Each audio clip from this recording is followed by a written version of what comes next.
नमस्कार। Smartphone nation में आपका स्वागत है। ये पॉडकास्ट हिंदी और तमिल में उपलब्ध है। इस हिंदी संस्करण में डिक्सन बनेंगे उत्सव की आवाज और रिद्धि बनेंगी निवेदिता की आवाज।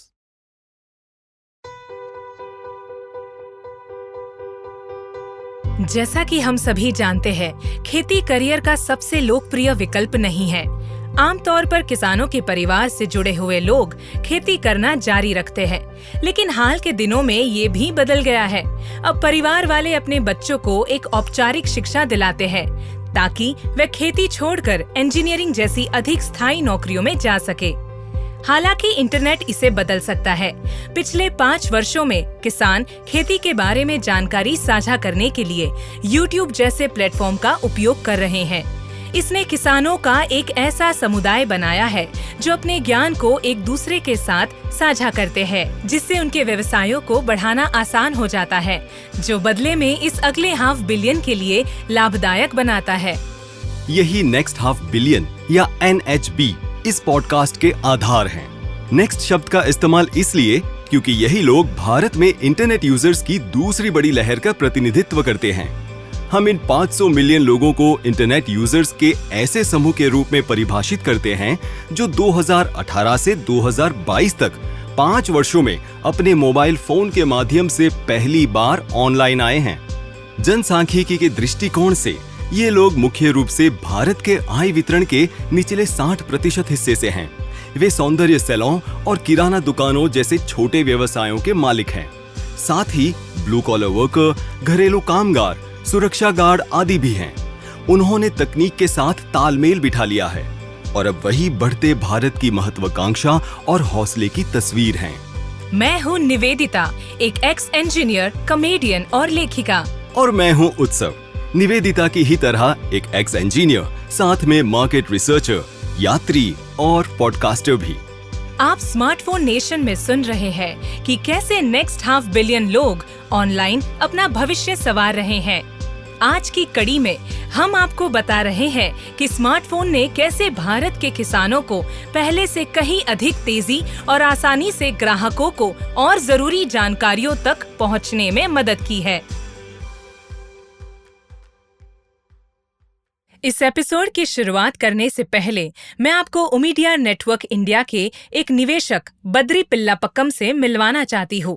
उमीडिया नेटवर्क इंडिया का निवेश फर्म है जो उन साहसी एंटरप्रेन्योर्स में निवेश करता है जो हर भारतीय को एक सार्थक जीवन बनाने में मदद करते हैं।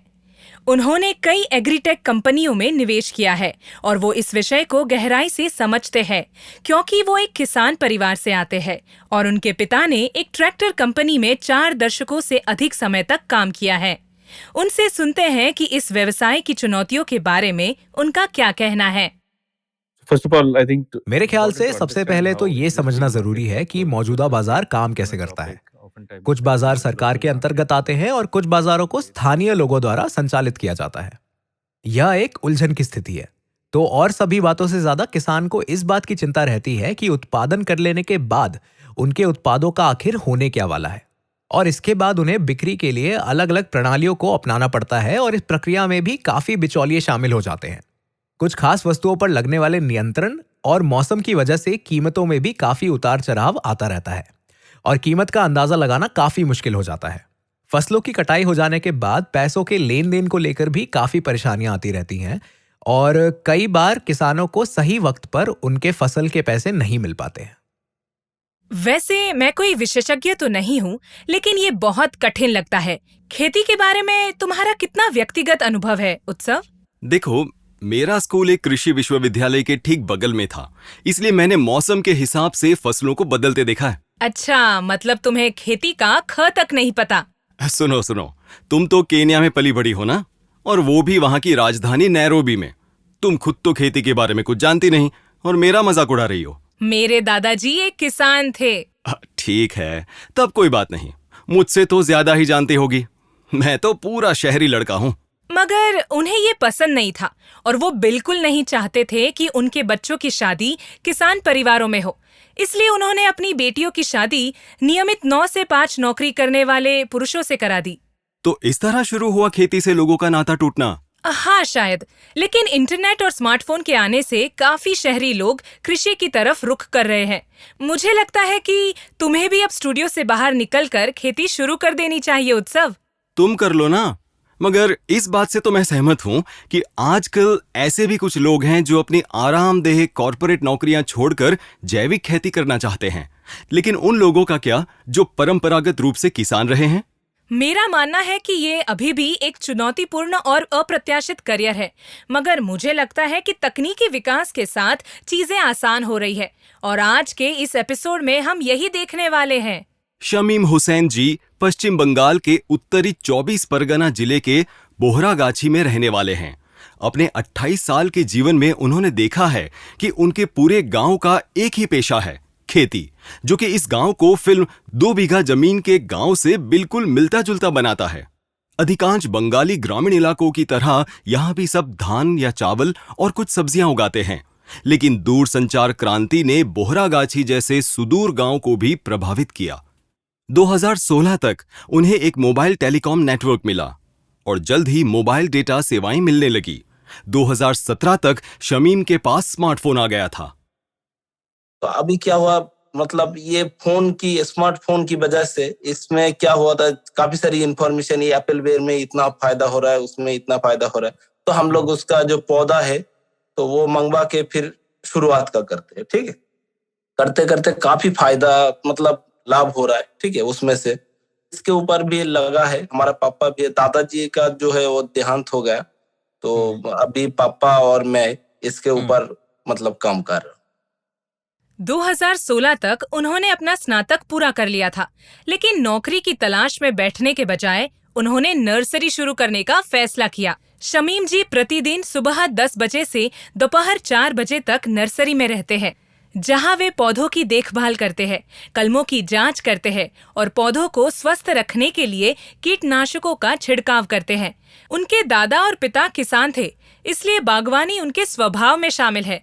लेकिन एक चुनौती थी, उनका ज्ञान सीमित था और उनके गांव में कोई भी नर्सरी चलाने के बारे में ज्यादा नहीं जानता था। उन्होंने फिर से अपने स्मार्टफोन की ओर रुख किया। यूट्यूब में सर्च करके मैंने जानकारी हासिल किया कि कैसे इसको ग्रोथ करते हैं। ठीक है, ये सब करना शुरू किया और ये तो चलता रहा। इसके बाद आया मैंगो की वैरायटी। मैंगो की मेरे पास तकरीबन आपका मैं 70 के ऊपर वैरायटी, जो कि बाहर की है, जैसे जापान का, अमेरिका का, ठीक है, ऐसे चाइना का, ऐसे काफी सारी देश का जो है हम लोग बांग्लादेश से लेके आते हैं। उसका जो है वो ग्राफ्टिंग का जो कलम है वो लेके आके फिर इधर हम लोग ग्राफ्टिंग करते हैं। लेकिन इस मुकाम तक पहुंचना भी आसान नहीं था। भारत एक कम भरोसे वाला समाज है और ऑनलाइन धोखाधड़ी इतनी व्यापक है कि इस पर एक वेब श्रृंखला यानी कि वेब सीरीज तक बन चुकी है। पड़ोसी राज्य झारखंड में जामताड़ा नाम का शहर स्थित है, जिसे जामताड़ा सबका नंबर आएगा नामक नेटफ्लिक्स शो में दिखाया गया है। ये शो छोटे शहर के युवकों के एक समूह के इर्द गिर्द घूमता है, जो आकर्षक फिशिंग ऑपरेशन चलाते हैं, जब तक कि एक भ्रष्ट राजनेता उनकी योजना में शामिल नहीं होना चाहता और एक पुलिस वाला उनसे लड़ाई नहीं छेड़ देता। ये मजेदार है कि तुमने भरोसे का जिक्र किया, क्योंकि फार्मार्ट के सह संस्थापक और सीईओ आलेख संघेरा जी ने भी हमसे ठीक इसी बारे में बात की थी। आलेख जी पंजाब के रहने वाले हैं। उनके दादा एक किसान थे और 90 के दशक में बड़े हुए हर बच्चे की तरह वो भी गर्मी की छुट्टियों में अपने दादा के घर जाया करते थे। इसलिए उन्होंने एक किसान के जीवन और मनोविज्ञान को समझा और ई-कॉमर्स या फिनटेक कंपनी के बजाय फार्मार्ट शुरू करना उन्हें ज्यादा सही लगा। फार्मार्ट एक प्रौद्योगिकी मंच है जो किसानों और खुदरा विक्रेताओं दोनों को पारदर्शी तरीके से लेन देन करने की अनुमति देता है। कंपनी ने इसे किसानों के जीवन से जुड़ी एक सरल लेकिन शक्तिशाली धारणा के आधार पर बनाया है। यहाँ आलेख जी उस धारणा के बारे में बात कर रहे हैं। 5 सालों तक किसानों और उनकी जरूरतों को ध्यान में रखते हुए हम कई तरह की कोशिशें करते रहे। हमारा मानना था कि हम उनकी जिंदगी को बेहतर बना सकते हैं, उनके काम करने के तरीकों को बदल सकते हैं और उन्हें हमारे उत्पादों और सेवाओं की जरूरत है। मगर फिर हमें समझ आया कि किसान इन सब बातों की परवाह नहीं करते। उन्हें नहीं लगता कि किसी दिन कोई आकर कुछ ऐसा बना देगा कि उनकी जिंदगी पूरी तरह से बदल जाएगी। या कम से कम उनकी आर्थिक स्थिति में ही कुछ सुधार आ जाएगा। और इसकी वजह यह है कि बहुत सारी कंपनियों ने, बहुत सारे लोगों ने उनसे झूठ बोला, उन्हें धोखा दिया। तो अब वो किसी पर भी यकीन नहीं करते तब तक जब तक वो परिणाम को अपनी आंखों से नहीं देख लेते। और ये समझना उतना मुश्किल भी नहीं कि किसान हमेशा लोगों पर भरोसा क्यों नहीं करते। हाल ही में भारत ने किसानों और सरकार के बीच लंबे समय तक गतिरोध देखा, जिसके कारण नए प्रस्तावित कृषि कानूनों को रद्द कर दिया गया। वास्तव में विश्वास एक ऐसा पहलू है जो किसानों के साथ हमारी कई बार हुई बातचीत में बार बार सामने आया। इसलिए आलेख जी को लगा कि उन्हें कृषि तकनीक व्यवसाय के निर्माण को लेकर अपना दृष्टिकोण पूरी तरह बदलना होगा। तो हमें समझ आया कि किसानों के पास अभी खर्च करने की उतनी क्षमता नहीं है कि नए तरह के उत्पादों की तरफ रुख कर सकें, खासकर उस स्थिति में जब उनके पुराने उत्पाद ही उनकी आजीविका का एकमात्र साधन हो। तो अचानक उनसे इस तरह के बदलाव की उम्मीद करना गलत होगा। लेकिन अगर आप कुछ अतिरिक्त कमाई करने में उनकी मदद करते हैं, जैसे अगर उनकी आय X है और आपकी मदद से उनकी आय में X+5 का इजाफा होता है, तो वो आपका यकीन करेंगे और फिर आपकी किसी भी बात को मानने में उनको कोई परेशानी नहीं होगी। तो अपने सफर में हमने यही सीखा कि किसानों से कुछ खरीद लेना उन्हें कुछ बेचने से कहीं ज्यादा आसान है। चाहे वो कोई उत्पाद हो, सेवाएं हो, तकनीक हो या फिर कोई सॉफ्टवेयर हो, उनके साथ सौदा करना बिल्कुल आसान नहीं होगा। लेकिन एक बार अगर आप उनके फायदे की सोचकर उनकी थोड़ी मदद कर सकें, तो वो आपके बेहतरीन ग्राहक बन के उभरेंगे, जिनके साथ काम करने में आपको भी काफी आनंद आएगा, क्योंकि तब वो आपको पसंद करने लगेंगे और इसके साथ ही वो आपका काफी सम्मान भी करेंगे। तो इस तरह आपको भी अपने व्यापार को पूरी तेजी के साथ आगे बढ़ाने में मदद मिलेगी। तो हमने अब तक यही जाना है और ये ज्ञान कई फैसले लेने में हमारी मदद करता है। साथ ही कई बार उन फैसलों में बदलाव करने में भी मदद करता है जो हम ये सोचकर ले लेते हैं कि हम किसानों से ज्यादा जानते हैं। यहाँ आलेख जी ने SaaS निर्देशित B2B फूड सप्लाई प्लेटफॉर्म का निर्माण करके इस समस्या को हल किया। वहीं शमीम जी को अपनी समस्या का समाधान मिला, जो है देसी प्रतिभा, कौशल या जुगाड़। सारी कस्टमर एक दिन में फोन करके बोलते हैं, सर पैसा जो है इधर आने के बाद आपको दूंगा। ये एक दिक्कत हमारे सामने।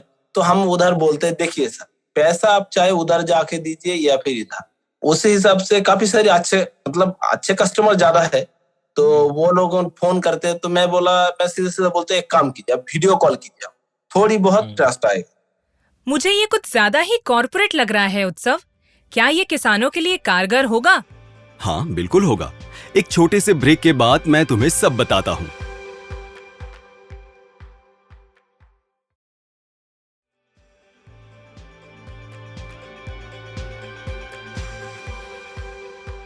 Welcome back. आपको याद है शमीम जी क्या कह रहे थे? किसान अपनी कृषि विशेषज्ञता और बेहतरीन तरीकों को एक दूसरे के साथ साझा करते हैं। वे अपने साथियों से फसल के विकास और बीमारियों को लेकर होने वाली कठिनाइयों और उलझनों की भी चर्चा करते हैं और हल निकालते हैं। बिल्कुल इसी तरह यदि कोई कृषि वैज्ञानिक शोध करता है तो उसके परिणाम और सूचनाएं इस मंच पर साझा की जाती है। 5 साल के भीतर शमीम जी अपने स्थानीय गांव के बाजार में बिक्री करने से लेकर राज्य और राष्ट्रीय राजमार्गों के किनारे बिक्री करते हुए कृषिफाई पर ऑनलाइन बिक्री करने तक पहुंच गए हैं। और सोशल मीडिया पर आसानी से मिल जाने वाले कई झूठे मूठे अजीबोगरीब फर्जी इन्फ्लुएंसर से अलग शमीम जी एक भरोसेमंद शख्सियत है। कृषिफाई पर उनके 6 लाख से ज्यादा फॉलोअर्स हैं। प्रत्येक मार्च बुवाई के मौसम की शुरुआत में ही ये फॉलोअर अपने ग्राहक तैयार कर लेते हैं। 6 लाख फॉलोअर्स! मैं उम्मीद करती हूँ कि कम से कम कुछ कृषि ब्रांड जरूर शमीम जी के गांव के लिए अपने टिकट बुक करा चुके होंगे, क्योंकि ऐसा लगता है जैसे हम किसानों के इन्फ्लुएंसर का उदय देख रहे हैं। अच्छा, तो अब ये सुनो। YouTube पर भारत के शीर्ष किसान इन्फ्लुएंसर्स यानी कि टॉप फार्मर इन्फ्लुएंसर्स में से एक है फार्मिंग लीडर, जिसके लगभग 6 मिलियन सब्सक्राइबर्स हैं। ऐसे ही एक यूट्यूबर और कर्नाटक के किसान डॉक्टर वेणुगोपाल जी को सुनिए। मैंने देखा है कि किसान उन लोगों की बात आसानी से मान लेते हैं जो लोग सही जानकारी देते हैं। अब उदाहरण के लिए फसलों को कैसे पोषण दिया जाए या कीड़े मकोड़ों को कैसे काबू किया जाए, ऐसी जानकारियां। ये जानकारियां तकनीकी या फिर जटिल भाषा में नहीं लिखी होनी चाहिए। इसे ऐसा होना चाहिए जैसे हम किसानों से बात कर रहे हों। लंबी चौड़ी सामग्री कभी कारगर साबित नहीं होती। लोग YouTube पर 10 मिनट से ज्यादा समय की वीडियो तक देखना पसंद नहीं करते। डॉक्टर वेणुगोपाल जी ने सही कहा कि लोग 10 मिनट से ज्यादा कोई वीडियो नहीं देखना चाहते। शायद इसलिए फार्मिंग लीडर वाले बहुत छोटे और प्रभावशाली वीडियो बनाते हैं जो लगभग 5 मिनट लंबे होते हैं। हालांकि सफल इन्फ्लुएंसर का साथ सब कुछ ठीक नहीं कर सकता। विश्व व्यापार संगठन की रिपोर्ट के अनुसार कृषि निर्यात की बात करें तो भारत दुनिया में 9वें स्थान पर है। ग्रामीण अर्थव्यवस्था में कृषि आय का सबसे बड़ा स्रोत है, जिसने 2019-20 में कुल ग्रामीण जीडीपी में लगभग 37% का योगदान दिया है।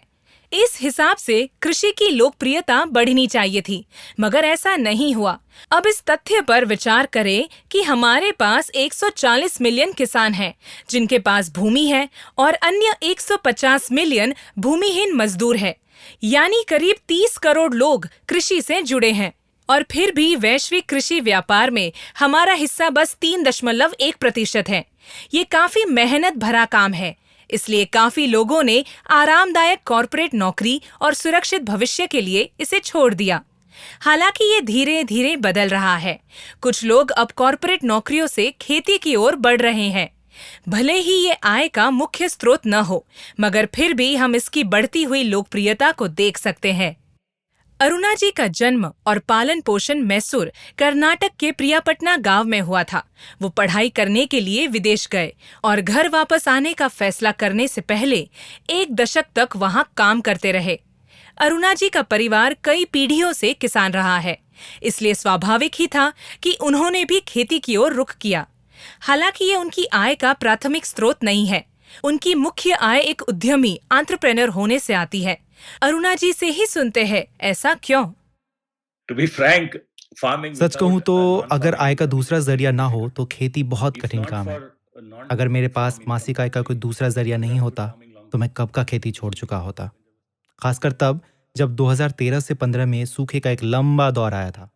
वो दौर बहुत मुश्किलों भरा था।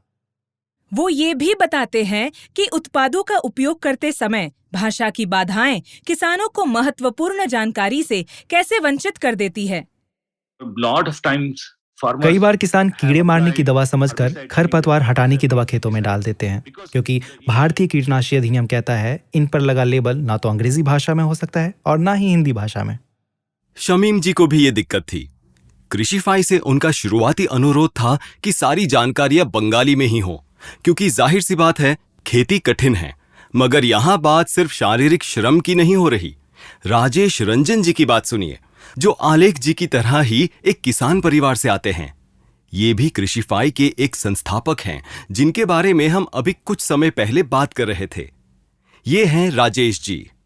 Major reasons that I see. देखिए, मुझे जो सबसे बड़ी समस्या नजर आती है वो है भारत के जमीन के बंटवारे का तरीका, जो कि हर जगह लगभग एक जैसा है, और इस समस्या का सामना हर परिवार को करना पड़ता है।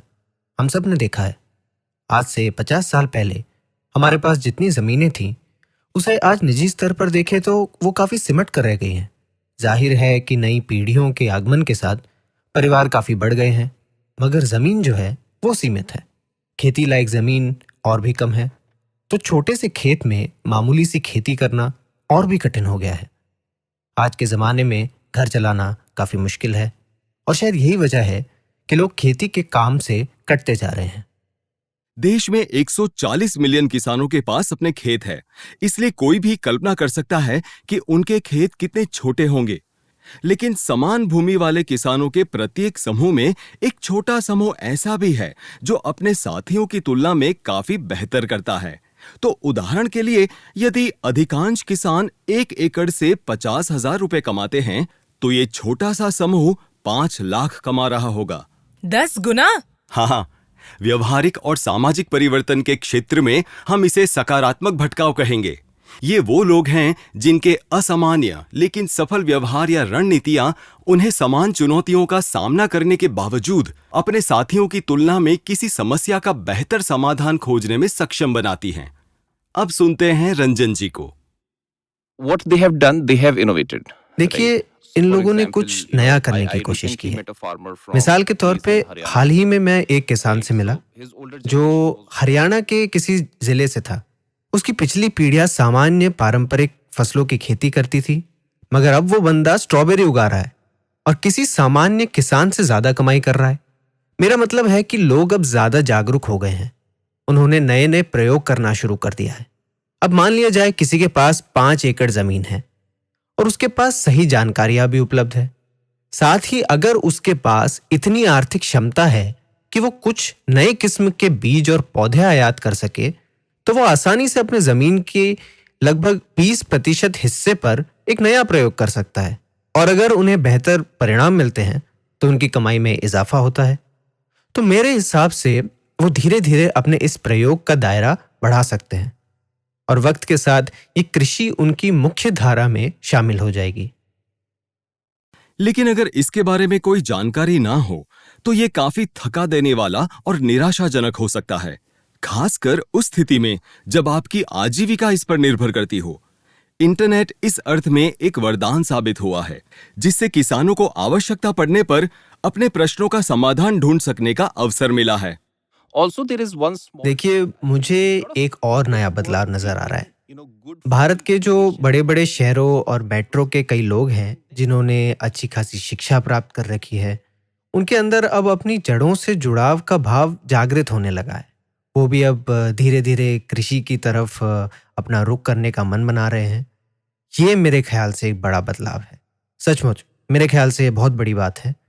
देखिए, मैं ये नहीं कह रहा कि ये बड़ी तेजी से या बड़े पैमाने पर हो रहा है, मगर जब भी मैं अपने किसी करीबी दोस्त, हम उम्र साथी या फिर सगी संबंधियों के साथ बैठता हूँ, तो अक्सर किसी ना किसी ऐसे शख्स का जिक्र हो ही जाता है जिसने आईटी सेक्टर या फिर कोई दूसरी नौकरी छोड़कर खेती का पेशा अपना लिया है और काफ़ी बेहतर भी कर रहा है।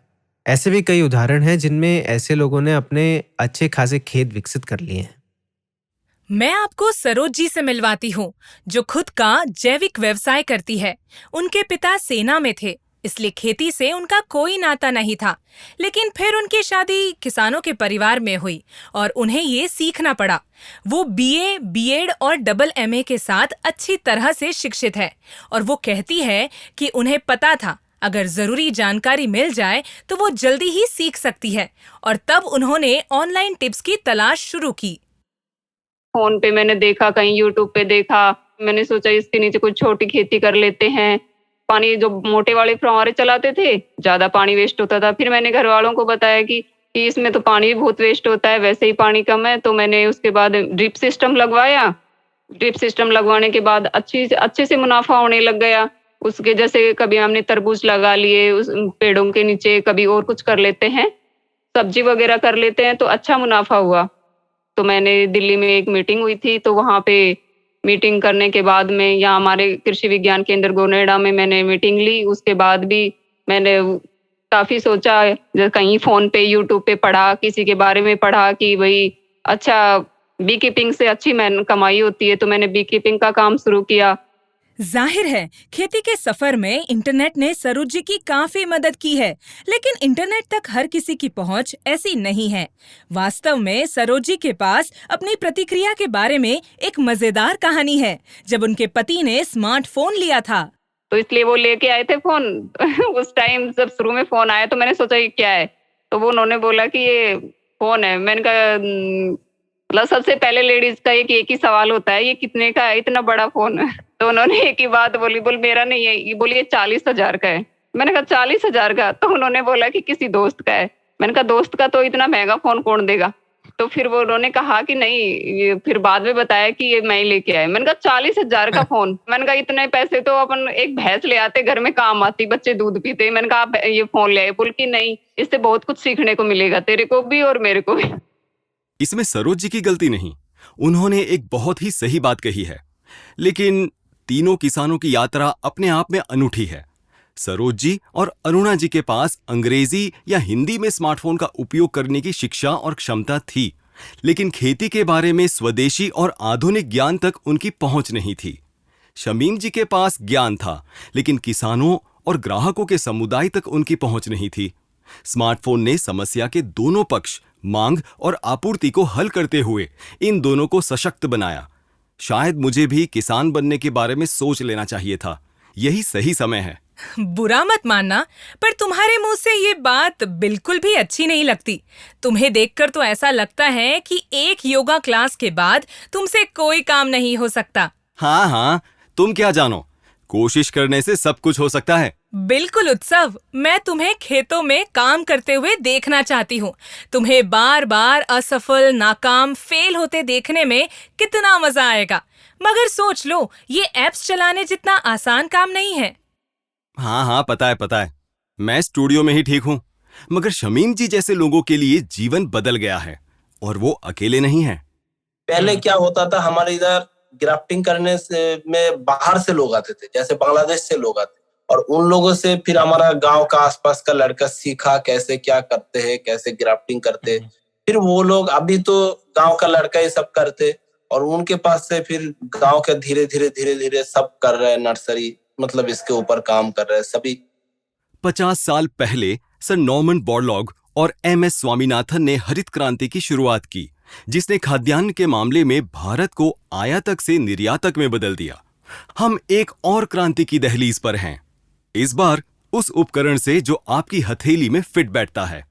स्मार्टफोन नेशन से जुड़ने के लिए धन्यवाद। मैं उत्सव हूँ और मैं निवेदिता हूँ। ये था स्मार्टफोन नेशन। अगले सप्ताह एक और कहानी के लिए जुड़े कि कैसे नेक्स्ट हाफ बिलियन लोग ऑनलाइन अपना भविष्य संवार रहे हैं।